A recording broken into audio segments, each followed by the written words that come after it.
আসসালামু আলাইকুম। ইসলাম অনলাইন একাডেমির পক্ষ থেকে আমি মোহাম্মদ নুরুল ইসলাম। বন্ধুরা, গত পর্বে আমরা মাইক্রোসফট ওয়ার্ডের উইন্ডো সম্পর্কে পরিচিত হয়েছি। এ পর্বে আমরা মাইক্রোসফট ওয়ার্ডের বিভিন্ন যে ট্যাব বা রিবন রয়েছে, এই রিবনের প্রথম যে ফাইল রয়েছে, এই ফাইল নিয়ে আমরা আলোচনা করব। তার আগে বন্ধুরা, যারা এখনো আমার চ্যানেলটি সাবস্ক্রাইব করেনি তারা ভিডিওর নিচে লাল সাবস্ক্রাইব বাটনে ক্লিক করে চ্যানেলটি সাবস্ক্রাইব করুন এবং পরবর্তী আপলোড ভিডিওর নোটিফিকেশন পেতে পাশে থাকা বেল আইকনে ক্লিক করুন। তো এই জন্য আমরা প্রথমেই পুনরায় আবার দেখাচ্ছি কিভাবে মাইক্রোসফট ওয়ার্ডে প্রবেশ করতে হয়। এজন্য আমরা স্টার্ট বাটনে ক্লিক করব। স্টার্ট বাটনে ক্লিক করার পরে অল প্রোগ্রামস এখানে আমরা ক্লিক করব। এখানে ক্লিক করলে আমরা এখান থেকে এই মাইক্রোসফট অফিস 2013, আমি যেহেতু 2013 ব্যবহার করছি এজন্য 13, আপনি যে ভার্সন ব্যবহার করেন এখানে সেটি দেখতে পাবেন। তো এখানে আমরা ক্লিক করব। এখানে ক্লিক করলে আমরা এখান থেকে খুঁজে বের করব আমরা যে প্রোগ্রামটি শিখব। যেহেতু আমরা ওয়ার্ড শিখব এই জন্য আমরা মাইক্রোসফট ওয়ার্ড 2013 এখানে ক্লিক করব। তো এখানে ক্লিক করলে এখান থেকে আমরা ব্ল্যাঙ্ক ডকুমেন্ট এখানে ক্লিক করব। বিভিন্ন পদ্ধতিতে যে মাইক্রোসফট ওয়ার্ডে প্রবেশ করা যায় সেটা আমি প্রথম টিউটোরিয়াল দেখেছি। যারা এটি দেখেন নাই তারা ভিডিও ডেসক্রিপশনে লিঙ্ক পাবেন, এখান থেকে ক্লিক করে দেখে নেবেন। তো আমরা মাইক্রোসফট ওয়ার্ডে প্রবেশ করেছি। যেহেতু আমরা যে প্রোগ্রামে প্রবেশ করি ওই প্রোগ্রামে ঢোকার কিছু উদ্দেশ্য থাকে, সেখানে আমরা ওই প্রোগ্রামে কাজ করব। তো যেহেতু মাইক্রোসফট ওয়ার্ড লেখালেখির কাজ করে থাকে এই জন্য আমি কিছু লিখছি। যেমন ধরুন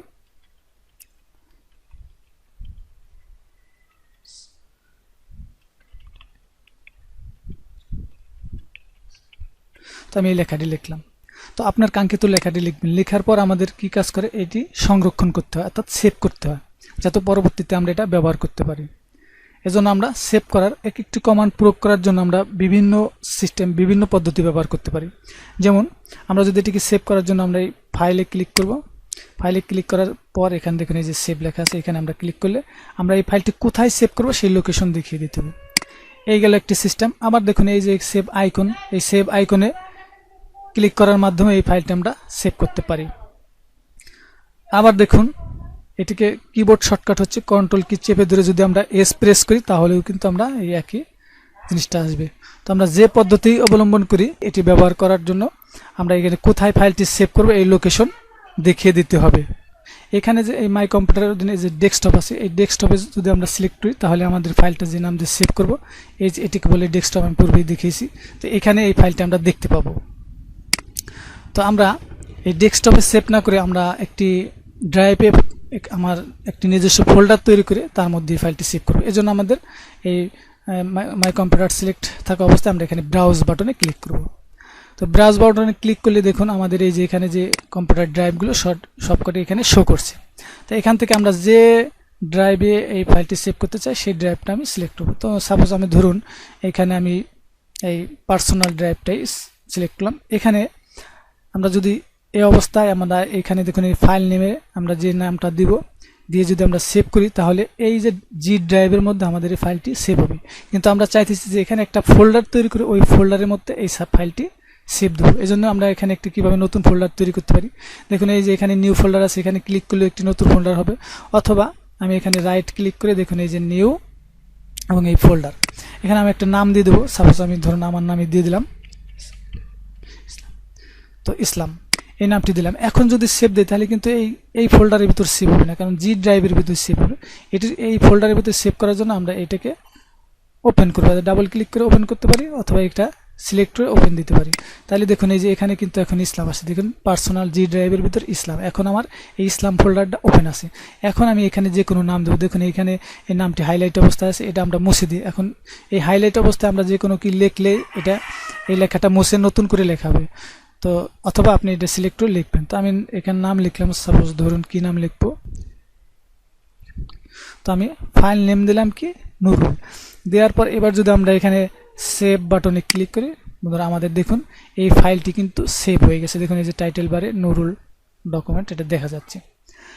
তো এটা আমাদের সেভ করা হয়ে গেল। তখন এই সেভ করা ফাইলটি যদি এখন আমরা ক্লোজ করতে চাই তাহলে আমরা কি করব, কীভাবে ক্লোজ করতে, তাহলে ফাইলে যায় এই যে ক্লোজ বাটনে ক্লিক করলে দেখুন আমাদের এই ফাইলটি কিন্তু ক্লোজ হয়ে গেল। তো এবার আমরা যে নাম দিয়ে ফাইলটি সেভ করেছি ওই ফাইলটি আমরা কিভাবে ওপেন করতে পারি সেটা আমরা দেখব। ওপেন করার জন্য প্রথমে আমরা কি করব, মাইক্রোসফট ওয়ার্ডে আমরা এখনো আসি, এখান থেকে আমরা ফাইলে ক্লিক করে এই ওপেনে ক্লিক করব। ওপেনে ক্লিক করলে আমাদের দেখুন এখানে কিন্তু রিসেন্ট ডকুমেন্টে সর্বশেষ যে ফাইলগুলো আমরা ব্যবহার করি তার একটি লিস্ট থাকে। এখানে ক্লিক করলে আমি এই ফাইলটা ওপেন করতে পারি, কিন্তু আমরা মূল জায়গা থেকে এটা ওপেন করতে চাই। এজন্য আমাদের এই ফাইলটি সেভ করা আছে কোথায়, সেখানে আমাদের যাইতে হবে। তো আমাদের এই ফাইলটি সেভ করা আছে মাই কম্পিউটারে কোন ড্রাইভে আছে, মাই কম্পিউটারে যে ড্রাইভ আছে সেটা আমরা এখানে ব্রাউজ করে সেখানে যাব। তো ব্রাউজ করে আমরা সেভ করছিলাম হলো পার্সোনালের ভিতরে। দেখুন এই যে পার্সোনালে গেলাম, এখানে যেহেতু আমার একটা ফোল্ডারের নাম দিয়েছিলাম ইসলাম, অবশ্যই এই ফোল্ডারটা আমাদের খুঁজতে হবে। দেখুন এখানে ড্র্যাগ করে নিচের দিকে আসলে এই দেখুন এই যে ইসলাম এখানে আছে, এবং এর ভিতরে দেখুন এই যে নুরুল নামের যে ডকুমেন্টটা সেটা কিন্তু আছে। এটা সিলেক্ট করে ওপেন দিলেও হবে অথবা এখানে ডাবল ক্লিক করলে হবে। তো আমরা সিলেক্ট করে ওপেন দিলাম, তাহলে দেখুন আমাদের ওই যে ফাইলটি সেভ দিয়েছিলাম সেই ফাইলটি কিন্তু আছে। তো এই অবস্থায় যদি আমরা এই ফাইলটিকে আরো কিছু এখানে লিখি, দেখুন এখানে আরো কিছু লিখলাম। এবার যদি আমরা সেভ দেই ফাইল মেনু থেকে, দেখুন ফাইল, আমরা এই সেভে ক্লিক করলাম, তাহলে কিন্তু আমাদের কোনো নামও চাই না এবং ওই লোকেশনও চাই না। এর কারণ হচ্ছে কারণ এই যে ফাইলটা আমরা পূর্বেই একটি ড্রাইভে আমরা সেভ করেছি সেই লোকেশন দিয়ে আছে, যার কারণে এটি আর চাপে না। এই যে নুরুল নামের ডকুমেন্ট, এই নুরুল নামের ডকুমেন্ট এবং এটা যেখানে সেভ করা আছে ওইখানে নতুন করে লিখলে অটোমেটিকলি আমি যদি আরও কিছু লিখি এবং এখানে সেভ বাটনে ক্লিক করি তাহলে কিন্তু এই ফাইলের যে নামটা এই নামেই এখানে সেভ হয়ে যাবে, নতুন করে আর নাম চাবে না। তো এই অবস্থায় যদি আমরা একটা নতুন ফাইল নিই, তো আমরা যখনই মাইক্রোসফট ওয়ার্ডে প্রবেশ করি ওইটি একটি নতুন ফাইল থাকে, ওই নতুন ফাইল। তো নতুন ফাইলে আপনি কোনো কিছু লিখলে সেটা সেভ চাইবে, এখন কিন্তু সেভ চাইবে না। আবার যেমন ধরুন যে এখানে আমরা কিছু লেখার পর যদি এটাকে আমরা ক্লোজ করে দিতে চাই, তাহলে দেখুন একটা মেসেজ দিবে যে এখানে আমি কিছু লিখছি, এই লেখাটি কি সেভ করে ফাইলটা ক্লোজ করবো না সেভ না করে আমি ক্লোজ করব। তো আমরা যদি এই যে নতুন যে লেখাটুকু লিখলাম এটুকু যদি আমরা সেভ করে ক্লোজ করতে চাই তাহলে এখানে আমরা সেভ দেবো, আর যদি সেভ না করে ক্লোজ করতে চাই তাহলে এখানে ডোন্ট সেভ দেবো। এই হচ্ছে এই অবস্থায় যদি আমরা একটা নতুন ফাইল চাই, অর্থাৎ প্রথমেই আমরা মাইক্রোসফট ওয়ার্ড ওপেন করলে যে ব্ল্যাঙ্ক ডকুমেন্টে থাকে ওটাই একটি নতুন ফাইল, ওই অবস্থায় আমরা লিখলে সেখানে নতুন করে নাম চাবে, লোকেশন দেখাই দিত। আর যদি আমরা কোনো ফাইল কোনো পূর্বে তৈরি করা কোনো ফাইল ওপেন করে কাজ করি সেই ক্ষেত্রে আমরা সেভ দিলে কোনো লোকেশন চাবে না, ওই ফাইলে এটি সেভ হয়ে যাবে। তো এবার আমরা এই অবস্থায় একটি নতুন ফাইল কিভাবে ওপেন করবো সেটা আমরা দেখি। এজন্য আমরা ফাইলে যাই নিউ, তো এই নিউতে ক্লিক করলে আবার সেই পূর্বের মতো ব্ল্যাঙ্ক ডকুমেন্ট এখানে আসবে। তো এখানে ব্ল্যাঙ্ক ডকুমেন্ট দেখুন একটু নতুন ডকুমেন্ট আসছে, তো এটাকে আমরা কন্ট্রোল এন এর মাধ্যমে এই নতুন ফাইলটা ওপেন করতে পারি। তো ব্ল্যাঙ্ক ডকুমেন্ট দেখুন এখানে যদি আমি ক্লোজ করে দিই কিন্তু কোনো মেসেজ দেবে না এখানে, এই অবস্থায় আমি কিছু লিখি না এখানে। যখন আমি এখানে কিছু লিখবো, এখন যদি আমি এটা ক্লোজ করে দিতে চাই তাহলে দেখুন এখানে আমাদের মেসেজ চাচ্ছি, এবং এখানে যদি আমি সেভ বাটনে ক্লিক করি তাহলে কিন্তু লোকেশন চাবি, কারণ এটা আমার নতুন ডকুমেন্ট, এটা কিন্তু আগে নাম দিয়ে সেভ করে না। দেখুন আমি যদি সেভ বাটনে ক্লিক করি তাহলে দেখুন আবার কোথায় সেই সেভ করবো সেই লোকেশন কিন্তু এখানে চাচ্ছে। তো এটা হচ্ছে কিভাবে একটি নতুন ফাইল আপনি ওপেন করতে পারেন। তো এবার আমরা দেখব, তো এই ফাইলটা আমরা ক্লোজ করে দিলে, যেহেতু আমার এখানে দেখুন দুইটা ফাইল ওপেন করা আছে। তো আমরা প্রথম টিউটোরিয়াল দেখিয়েছি যে কীভাবে টাস্কবারে ফাইলগুলো থাকে। তো দুটো ফাইল ওপেন করা আছে, আমি যদি এই ডকুমেন্টটাকে ক্লোজ করে দেই তাহলে তাহলে পরবর্তী যে ফাইলটি থাকবে সেটা ওপেন অবস্থায় থাকবে। ক্লোজ করে দিলাম, দেখুন সেভ ডন্ট সেভ, আমি সেভ করবো না, তো ডন্ট সেভ দিলাম।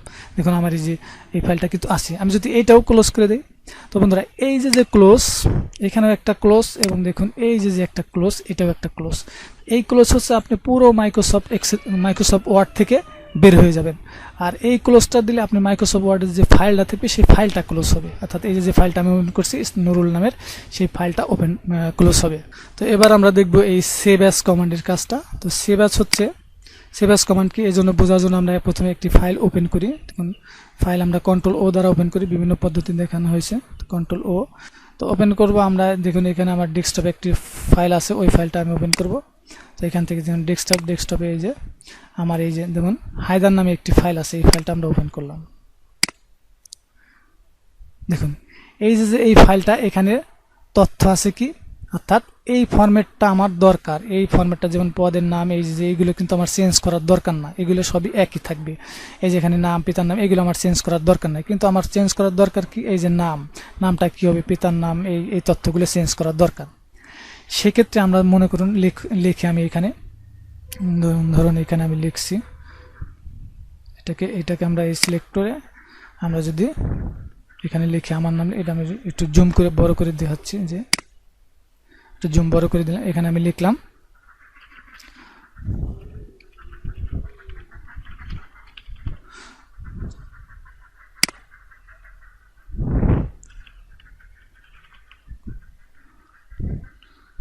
এই। তো দেখুন এখানে কিন্তু আমি যদি এই অবস্থায় এই ফাইলটাকে সেভ দেই তাহলে কি হবে, এই যে হায়দার নামের ডকুমেন্ট, এই ডকুমেন্টের ভিতরে এই ফাইলটা সেভ হয়ে থাকবে। অর্থাৎ আমি চাই যে না, এই হায়দার নামের যে ফাইলটা আছে এটি ঠিক পূর্বের মতোই থাকবে, অর্থাৎ ওটা কোনো পরিবর্তন হবে না, ওটা ওই অবস্থায় থাকবে। এবং আমি যে নতুন করে ফাইলটা আমরা এই তথ্যগুলো লিখলাম, এই তথ্যগুলো আলাদা একটি ফাইলে সেভ হবে।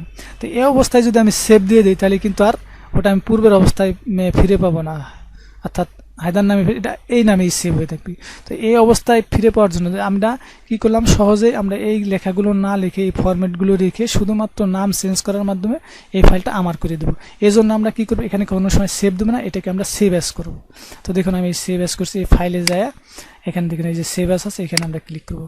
সেভ অ্যাজ ক্লিক করলে আমরা এটা কোথায় সেভ করবো, তো আমরা এটা ডেস্কটপেই সেভ করবো। তো ডেস্কটপ আমরা দেখিয়ে দিলাম। ডেস্কটপে দেখিয়ে দেওয়ার পর এখানে আমরা কি লিখবো, এখানে আমরা ফাইলের নেমটা চেঞ্জ করে দেবো।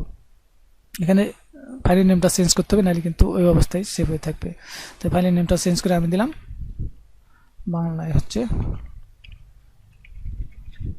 তো নুরুল নামে দিলাম, এই নুরুল ডকুমেন্ট, এটা কিন্তু ডেস্কটপে সেভ করলাম, তাহলে সেভ দিলাম। তাহলে বন্ধুরা দেখুন এখন এইটা কিন্তু এই অবস্থায় আছে, আমার এই তথ্যগুলো আমি সহজভাবে পেয়ে গেলাম, এইগুলো না লিখেই এটা এই কাজগুলো করতে পারলাম।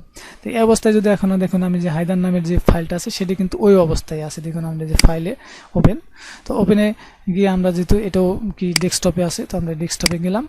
ডেস্কটপে গিয়ে দেখুন এই যে হায়দার নামের ডকুমেন্ট সেটি কিন্তু এখানে ওই অবস্থায় আছে। এটা যদি আমরা ওপেন করি তাহলে এখানে দেখুন এখানে কিন্তু ওর নাম অর্থাৎ হায়দার নামটা পূর্বের অক্ষত রয়েছে, যেভাবে আছে সেইভাবেই আছে, কিন্তু আমার নামে এখানে একটা ডকুমেন্ট আলাদাভাবে তৈরি হয়ে রয়েছে। দেখুন এই যে এখানে এটা একটু নুরুল নামে দুটো। তো এটা হচ্ছে সেভ অ্যাজ কমান্ডের কাজ।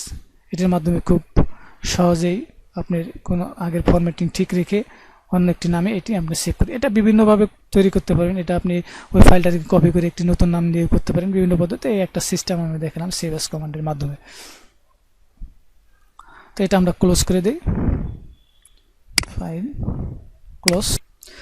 তো এবার আমরা কি শিখলাম, আমরা new open save save as শিখলাম। এবার প্রিন্ট, আমরা প্রিন্ট হচ্ছে যেমন আমি একটা প্রিন্ট আমরা এটা পরে বিস্তারিত আলোচনা করব। তো এই অবস্থায় আমরা দেখুন এখানে আমরা প্রিন্ট যদি দিই তাহলে আমাদের এই ফাইলের যে যে ফাইলটি রয়েছে এখানে আমরা প্রিন্ট দিলেই এই ফাইলটি এই অবস্থায় প্রিন্ট হবে, অর্থাৎ প্রিন্টার সেট আপ থাকলে প্রিন্ট হয়ে যাবে। তো এটা আমরা বিস্তারিত পরে আলোচনা করবো, এখানে অনেক অপশন আছে, প্রিন্ট অপশন সম্পর্কে বিস্তারিত এটা আলোচনা করব। তো এইভাবে আমরা প্রিন্ট করতে পারবো। এরপরে দেখুন এরপর হচ্ছে শেয়ার আমরা এই নেটের মাধ্যমে নেট কানেক্টের মাধ্যমে এই ফাইলটিকে বিভিন্নভাবে শেয়ার করতে পারি বিভিন্ন ঠিকানায়। এবার আমরা দেখব এক্সপোর্ট। এই এক্সপোর্টটা কি কাজ করে বন্ধুরা, আমরা বিভিন্ন ফাইল যেমন আমরা এই ওয়ার্ড ডকুমেন্টটাই যদি কোনো মেইলে প্রেরণ করতে চাই সেক্ষেত্রে আমাদের ওয়ার্ড ডকুমেন্টে পাঠালে যদি আমরা যে ফন্টের লেখাগুলো লিখি এই ফন্টগুলো ওই কম্পিউটারে না থাকলে ফন্টগুলো ভেঙে যায়, এজন্য আমরা বিভিন্ন ফরম্যাটে এটাকে এক্সপোর্ট করে তার কাছে প্রেরণ করতে পারি। তো এক্সপোর্ট করার জন্য আমরা সাধারণত যে ফরম্যাটটা ব্যবহার করি সেটি হচ্ছে পিডিএফ ফরম্যাট। তো এই জন্য আমরা এই ফাইলটি ওপেন করলাম। এই ফাইলটি ওপেন করলে দেখুন এই লেখাগুলো কিন্তু আমি এডিট করতে পারতেছি, লিখতে পারতেছি, কিন্তু আমি এটাকে যদি পিডিএফ আকারে পাঠাই তাহলে এই লেখাটা কিন্তু এডিট করতে পারবে না, কেউ মুছতে পারবে না। এই জন্য আমাদের কী করতে হবে, এই ফাইলে যায় ফাইলে ক্লিক করে আমরা এক্সপোর্টে ক্লিক করবো। এক্সপোর্টে ক্লিক করে দেখুন ক্রিয়েট পিডিএফ এক্সেল, এটাই আমরা ক্লিক করব, এক্সপিএস। তো এটা আমরা ক্লিক করব।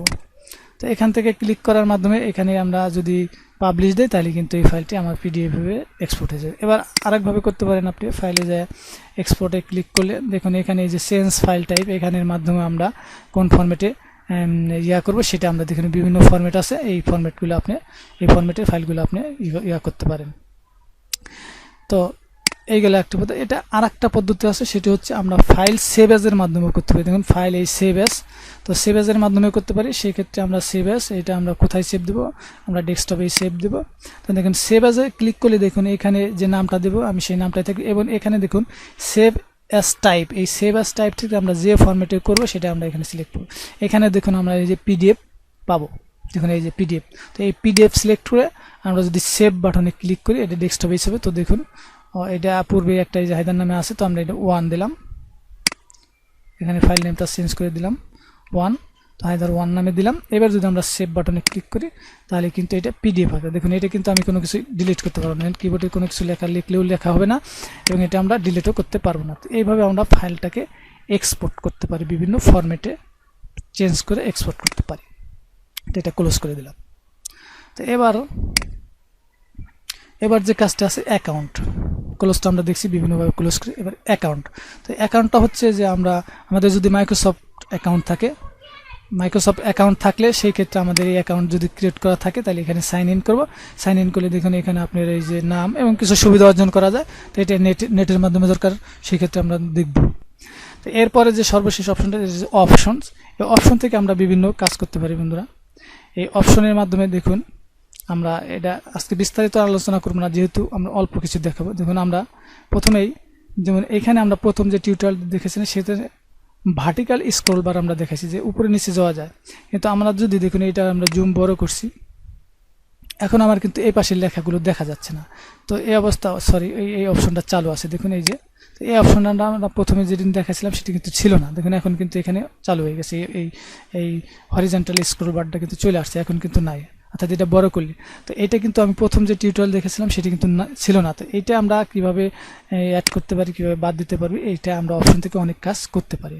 তো এখানে দেখুন এই যে একটা ওপেন বাটন অ্যাড করা আছে, সেটাও আমরা এখান থেকে করতে পারি। এই জন্য আমরা যে কুইক অ্যাক্সেস টুলবার দেখুন এখান থেকে যে ওপেন আইকনটা আছে সেটা যদি আমরা রিমুভ করে অ্যাড করার ক্ষেত্রে আমরা এখান থেকে সিলেক্ট করে অ্যাডে দিলে এখানে অ্যাড হবে। আমরা এটাকে রিমুভ করে দেখাচ্ছি। তো এটা রিমুভ দিলে তো ওকে দিলাম। এখন দেখুন ওপেন আইকনটা কিন্তু নেই। এবার আমরা যদি ওই ইটা আনতে চাই তাহলে আমরা এখানে অপশনে যাব। অপশন থেকে দেখুন অ্যাডভান্স। তো অ্যাডভান্স থেকে আমরা যেমন এর এক নাম হচ্ছে কি হরিজন্টাল স্ক্রল বার। তো আমরা যদি এই হরিজন্টাল স্ক্রল বার এটাকে আমরা যেহেতু এটা আছে এটা বাদ দিয়ে দেবো, রিমুভ করে দেবো। তো প্রথমে কিন্তু এটা ছিল না, ডিসপ্লের ভিতর দেখুন এই ডিসপ্লের ভিতরে শো হরিজন্টাল স্ক্রল বার, আমার এটা টিক চিহ্ন ছিল না প্রথম যে টিউটোরিয়াল, যার কারণে এটা আমি দেখাই নাই। এবার দেখুন এবার যদি ওকে দেয় তাহলে কিন্তু এটা বড় করলে কিন্তু এখন কিন্তু আর ওই সুবিধাটা পাচ্ছেন, দেখুন এখন কিন্তু নাই, আসবে না, কারণ ওইটা অফ করা আছে। তো এইভাবে আপনি বিভিন্ন অপশন থেকে বিভিন্ন কাজ করা যায়। এটা পরবর্তীতে আমরা এই বিস্তারিত আলোচনা করব। তো আগামী পর্বে আমরা যে জিনিসটা আলোচনা করবো সেটা আমরা ফাইল শেষ করলাম। এবার আমরা এই যে এই cut copy paste format printer এবং এই হোম ট্যাবের হোম রিবনের অধীনে যে কাজগুলো আছে এটা পর্যায়ক্রমে আমরা ধারাবাহিকভাবে টিউটোরিয়াল দিতে থাকবো। তো এই টিউটোরিয়ালগুলো পাওয়ার জন্য বন্ধুরা অবশ্যই চ্যানেলটি সাবস্ক্রাইব করে পাশে থাকা বেল আইকনে ক্লিক করে রাখুন, তাহলে আমি পরবর্তীতে যখন ভিডিও আপলোড করব আপনি নোটিফিকেশন পেয়ে যাবেন, ফলে ভিডিওগুলো দেখে নিতে পারবেন। এতক্ষণ সাথে থাকার জন্য ধন্যবাদ। পরবর্তী টিউটোরিয়াল দেখার অনুরোধ জানাই। আজকের মতো এখানেই, আল্লাহ হাফেজ।